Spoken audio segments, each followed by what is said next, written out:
Alright guys, so I want to go over this fan that I just got done building for my dog cage. It's been something I've been wanting to do for a while now, and I'll kind of go over why I built it and kind of the specifics of it. So I basically did a little bit of research and tried to find a cage fan for dog kennels, and I kind of found or came across two major ones. One was from Ruff Land Kennels, which is a very nice fan. It comes with a nice mounting bracket, but the only downside to it was $180. And the other option was in this cheap plastic looking fan. I think it came with like a thing that ran on batteries or something, and I didn't want to keep buying batteries for the fan throughout the year, especially if you're going to use it a lot. This one, like the Ruff Land Kennels one, it comes with a cigarette adapter, so you can plug it right in and it'll power it, no problem whatsoever. So let's kind of take a look at it, and I'll show you guys what I got going on here. I'll mainly compare this to the Ruff Land Kennels fan because that's kind of what I built this off of, and I wanted to make it very similar, just lower cost. I didn't want to spend $180 for the fan. Again, I'm not saying there's anything wrong with it. It's a very nice fan. It looks very nice. It comes with a nice bracket on it. I'm sure it works very well. But I got a lot of the same pieces that fan has, and I did it for so much less than they have it for. So, like theirs, it's a 7-inch fan, same radiator fan that they. Well, I don't know if it's the same fan, but same size fan that they use. And I have it run down to the speed controller, and I have it mounted, and I made this box here. I have it mounted inside of here with the Ruff Land Kennels fan. Theirs has 2 speed settings. One's for low, one's for high. What I like about mine is it comes with I can basically control this the speed setting to whatever I want it to be, and I can go, this down to, I set it, the lowest it can go is 25. And on this setting, there's barely any air kind of moving through it. When the dog's in the kennel or in her cage, I usually keep it at about 40, just kind of keep her cool. But on a hot day like today, I had it, I think, up to 50 or 55, and that really got some air moving through there. And she loves it. So, but yeah, I can go all the way up to 80, and it's not terribly loud. I mean, I don't think I'd ever keep it on 80 if my dog was in there, but I usually keep it about 50, and that's it, half the speed. So again, Ruff Land Kennels, they come with only 2 settings. You can't really adjust it, and I can fine-tune this to whatever I feel my dog needs. And like today, like I said, she needed a little bit more air because it was super hot and humid today after we got done running. So she got in the cage, sat right down, and just stuck her face right in front of the fan. It was just soaking up the wind. So basically, this is, like I said, this is what I have. I'll turn it down. And it comes with this nice screen, so you can basically see exactly what setting you're going on. What I like about this is when I shut mine off, it'll shut off completely, and then I'll hit the button, and it'll slowly start up, and then it'll bring it up to the speed that I have set. And that's kind of what I like about what I like about this. So go ahead and turn that off. So basically, it comes out of this box, goes through here. This comes to, it's their same connectors that Ruff Land Kennels uses, it looks like. It's just an ASE connector. You can pull these apart and basically separate this portion of the fan right here, and then you can separate it from the power cord, that's all. So if you want to store the power cord in winter or something when you're not using it, you can just disconnect it, or even just take this whole thing off if you want. But this continues back, and I just kind of ran it down the side of this cage just to clean it up a little bit, because it is a 10-foot cord, and that's what I wanted. I wanted extra cabling in case I needed it, or wanted it to run it in a different vehicle, because if I take my dog hunting or something, they may not have an outlet back in the back. So I can run this maybe through a window or something and then attach it to wherever the outlet is. But like I said, it runs down the cage, around the back, down this side right here, and just attaches with your regular cigarette adapter. And this inside here comes with a 15 amp fuse, so it is protected. Plus you have the fuse for the actual outlet in your car. Depending on what your car's fuse is for that, I'm not really sure. So it is protected, and I'm not worried about it, blowing up or having any problems. I haven't had any problems with it since I built it. It's only an 8 amp fan, so it's not a huge draw on your car's battery. I can run this thing basically all day without it killing my battery. And I'm not leaving my dog in a hot car for 8 hours or whatever. So again, I'm not worried about it. I mainly just use this while I'm transporting my dog, from point A to point B, or if it's, we go out and we exercise and she's hot, I'll just kick the fan on and let her cool off in her cage. So let's see, what else we got here? This is just a little bit of extra cabling here. It's all part of the same cord, but however you guys want to run the cable, that's up to you guys.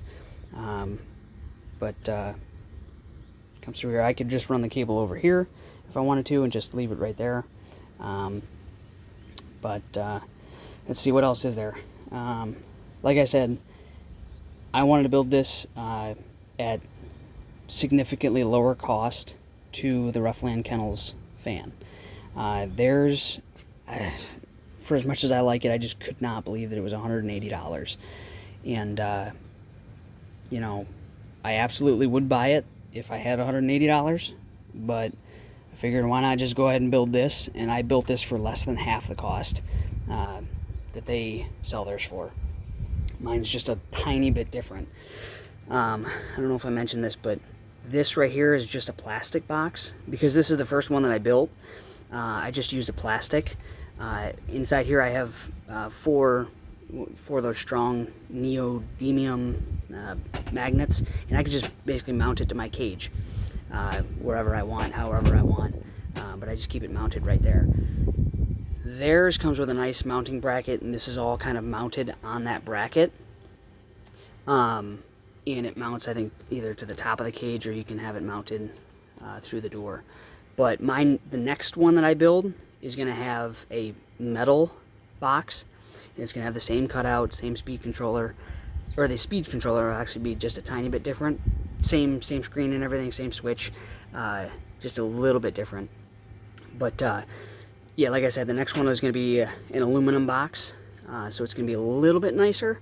But it's basically the same cost. It's not going to add any additional cost to it. It'll probably be the aluminum finish and not the black, even though I do like the black color of it. But mine just mounts right to the door through zip ties. That's all it took. I mean, it's not, again, I wanted to build it cheaper and not spend $180 on it. You can mount this even if you wanted to. You wanted to run bolts through here with 2 washers, go right ahead. But 2 little zip ties works just fine for me. It doesn't interfere with the door. I mean, this door will open all the way up, so the dog can get in and out, no problem. But yeah, that's all you guys need to do to really mount it to your cage. And again, if you guys, what I originally did was just zip tie this to the door. I didn't have the magnets in there. So if you guys, if that works for you, you don't have a metal door that you can attach this to, you can just zip tie it if you want. Or you can attach S-hooks to these magnets and then run the S-hooks over your plastic door if you wanted to. So I don't know what the cost or like the market is for one of these. I'm not looking to make a whole business out of it. I just wanted to make something that was cheaper, that my dog down here, who's cooling off, would enjoy. Like I said, it was less than half the cost of their fan. And if you guys are interested in, buying one, I might be able to, I don't know, put it online or, ship it to whoever, but you guys can leave a comment or something, and or like the video or something, and just kind of let me know who might be interested in this. But like I said, it works phenomenally well for what I built it for, and it has a lot of the same components that the Ruff Land Kennels one has. But I will continue to test it and make sure that this thing works over time. And even if it does break, these components are so easy to replace that it's not a huge expense to even fix it yourself. So if you guys are worried about it, being cheaper or whatever, or if you have the money, go buy the Ruff Land Kennels one. You're more than welcome to. I'm not bad-mouthing that whatsoever. Like I said, I just wanted to do it cheaper because I just couldn't stomach spending $180 just for a fan. Let's see what else is there. So when I put my dog in here, for those of you that are concerned, like I said with the Ruff Land Kennels one, theirs has a nice bracket that has some slots in it that the air can still move through. I guess that's like an extra layer of protection, in case your dog, I guess, decides to stick his tongue through the cage or something. But I am not at all concerned about that. My dog will put her face right up to the door and just look out the door, and just basically just have the air blown inside of her mouth to cool her off. But I'm not concerned about that. If you are concerned, then you might want to buy the Ruff Land Kennels one.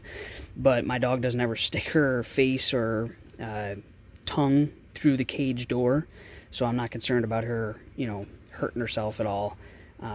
This cage alone is enough for me. Again, it's just one additional cost that the Ruff Land Kennels fan went through, and I can kind of see why their fan is $180, because when I started adding up all these pieces, I could have easily gone up to that cost myself. And I thought about originally building a protective sheet here that the fan would blow through out of either plastic or metal, but that would it adds up very quickly, and then I wouldn't, I might as well just buy the Ruff Land Kennels fan at that point. But like I said, this works for me. I don't have any concerns about my dog sticking her face in the cage at all. Just in case anybody's worried about that, or that had crossed your mind. But like I said, there it is right there. In case you guys were wondering, it is, like I said, it's a 7-inch fan. It's roughly actually 8 inches from the very edge to the other edge, and that's obviously the same for the top. So in case you guys are kind of wondering if it'll fit on your door, just make sure you have 8 inches minimum, and not much you have to worry about this. This just goes right below it. You can kind of mount that. There is extra cable here in case you want to move it, but I just keep it either right below or off to the side. And the door, like I said, it opens fine. It does hit just a tiny bit right there, but I mean the door is fully open, so it's not a big deal.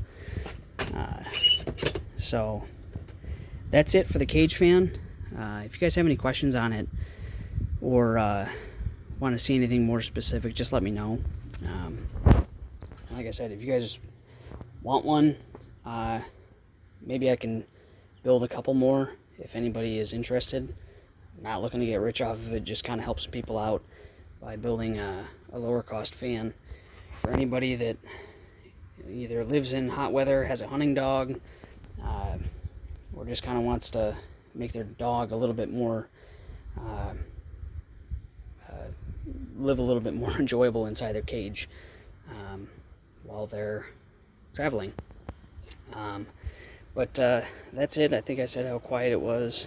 It actually moves up in speed. So I'm very happy with this thing.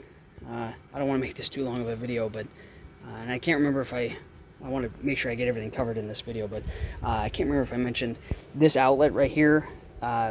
It's specific to my car. I don't know what your car is, but this outlet, I made it powered, so when the car is off, this fan will still run. And like I said, I can run this thing for several hours, probably all day, without it burning out my battery. But if I've done it before, if it's a cooler day, I'll turn my car completely off, keep the fan running, run into the store or whatever, and my dog stays perfectly cool. Again, it's not on if it's a super hot day like today, like I did, I'll leave the car running, and I can still lock it with the AC and everything, and I kept the fan running. So that's basically it. That's what I got for this fan. Like I said, if you guys are interested, I would, consider selling one. It's just, a hobby for me to kind of make these things. I would basically just charge for parts and then a couple bucks on top of that, and then, whatever it is to ship it out to you. But if you guys got 180 bucks and want to go buy a fan, absolutely, this would be probably under $100, if not close to there. So you're saving yourselves, 80 bucks plus the shipping from Ruff Land Kennels. So that's basically it. I'll take one more look at it. Same exact pieces here, a nice controller, and then that's the box again. So if you guys want to know any specifics on it, you can always leave the questions down below. I'll try and answer them. But like I said, I'm no expert on this stuff. I just wanted to, make one for myself and do it at a lower cost. So, like I said, you can like the video. If you guys want one, just let me know. But that's it. That's the dog cage fan that my dog now has. So enjoy, guys.